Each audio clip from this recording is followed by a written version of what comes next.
Hi there, this is Ranjit, and in this video we'll be doing the review for this InFocus M810, and I have been using this device for almost about 10 days now, and I used this with my primary SIM for the first 3 days and later on with my secondary SIM. And I won't go over all the details about this device, its physical overview, etc., because I've covered all those aspects in my unboxing video. Links for those videos will be in the YouTube show notes. I've also posted a dedicated gaming review. That link will also be in the YouTube show notes. In this video, I'll just give you a general overview and then dive down between the pros and cons of this device so that you can decide if this device is for you or not. And I would say overall specs of this device is actually really good. It's powered by a Snapdragon 801 chipset, which is a quad-core processor. And the highlighting thing about this device is in terms of its look. It looks actually very sleek, I would say. Some might not like this design of this, gold finish and black.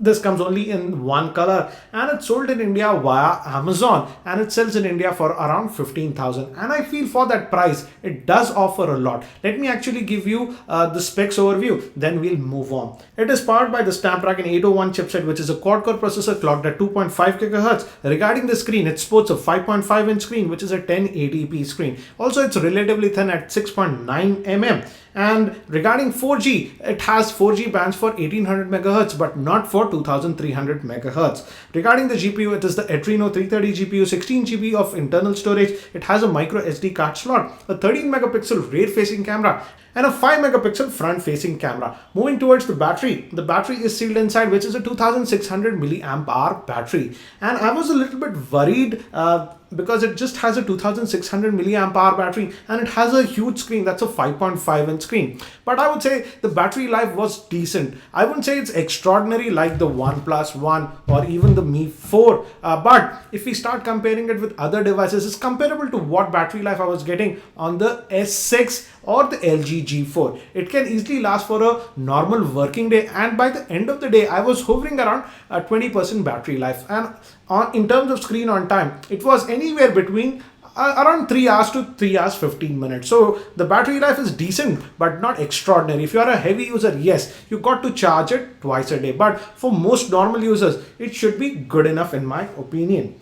Also, another thing that I've noticed is that screen quality is really good, and in terms of touch response also, it is very good. It's very fluid to use. Now it comes with, not custom stock Android, but it has its own skin. And I would say for the most part, the skin runs it very fluidly. I did not notice any lagginess or anything like that. And out of the box, it comes with Android Lollipop. But again, it's a custom skin and it does not have an app tray. So it takes a little bit time to get used to. One thing I did not like is that the touch type capacitive buttons are a little bit big. So it just makes the device look a lot bigger. And it's a very peculiar, setup. You can't even customize it. By default, the left button is for the menu. This is the home button, but this also acts like a multitasking tray. If you just double tap it once, you get to the multitasking tray. And obviously this is the back button. So due to this, it just feels a little bit big. Obviously it's a 5.5-inch device, so it's a two-handed device. It's very difficult to operate with a single hand. And also I would say in terms of styling, they have done a very good job. In terms of the placement of the power button and the volume button, it's unique and it looks actually really different. But again, one thing I have noticed is that the power button and the volume buttons are on the left. On most other Android phones, they'll be on the right. So it will take you some time to get used to that. And I also feel that the power button is a little bit small to my liking. It should have been a little bit bigger. Now let me actually break down this device between the pros and cons so that you can decide if this device is for you or not. And the first thing is regarding the styling. In terms of styling, I would say, again, styling is a personal preference, but I feel that the styling is pretty good and it gives a unique look to this device. Now, if we move to the performance, here also I was very happy. It could handle anything I threw at it, and even in the general operations, I did not notice any lag. The Snapdragon 801 chipset handles it very well in my opinion. Also, when we move to cellular calls, the cellular call quality was very good and I have no problems with that. But the only thing is that regarding the speaker, it just has a one speaker, which is a front firing speaker. But again, the speaker volume was a little bit low. Hence, in speakerphone, I was not that satisfied.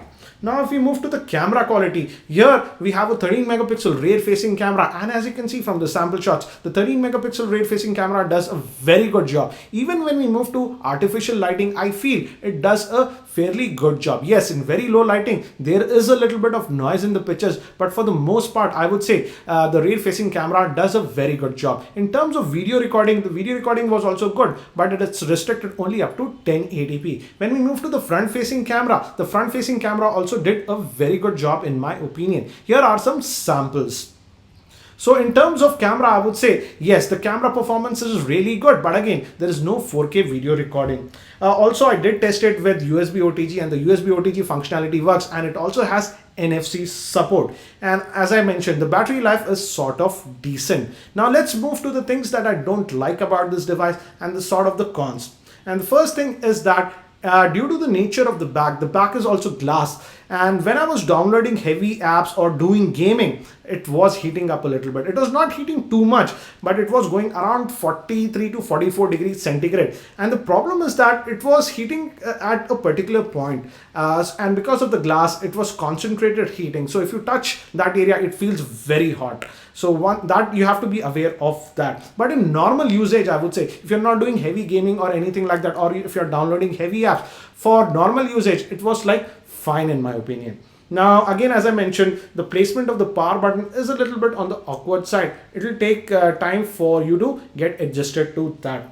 Also, another thing that I noticed is regarding the speaker. As I mentioned, I feel the speaker is really low in volume, and also that affects the ringtones. I feel even at the max volume, the ringtones are very low to my liking, and I did actually miss quite a few calls if the phone was in another room. So speaker volume is pretty low in my opinion. Also, when we move to 4G bands, here again I had very mixed experience. I have 4G here in Hyderabad, and the problem was that yes, it detected 4G, but it could only latch on to the 4G for just about 10% of the time. 90% of the time it was switching back to 3G, which is not the case with many other Android phones that I test in the same location. For example, this is the OnePlus One. With the same SIM, I could always get the 4G signal. And also one thing to note is that 4G band supported on this device for India is only the 1800 megahertz band, so it won't work with 2300 megahertz band.